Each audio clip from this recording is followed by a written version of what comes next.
गिरानी दे विच उसले सारे मुसलमान फिर कड्ढे उन्होंने सारे कह दिता कि जी सब बन लो तो फलानी जगह जाना है। अच्छा फिर गोरियां की मतलब भी पार्कां सीआं कन्नै उत्थे फिर काफ़ी सीआं मतलब गोरखा ही पलटन सी उस वेले वो सारे निकल गए सी उस वेले तो फिर उत्थे जाके 2.5 महीने असीं रहे उत्थे वड्डी ईद तक।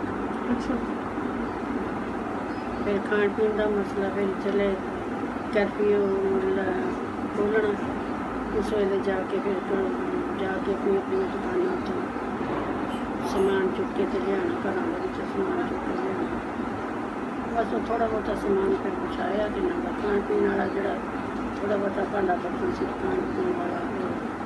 होया उसके बाद सारा उत्थे जो कुछ भी सी है फिर उत्थे जो 2.5 महीने के फिर काफ़ी मुसलमान जोड़ा गया ना उन्होंने दीनानगर आके मार दिता सब कतल कर देंगे। फिर साढ़े रिश्तेदार भी जोड़े सी मेरा एक दादा शहीद होया एक मेरा मामा शहीद होया फिर मेरी खाला सी जिन्होंने सस ने अच्छा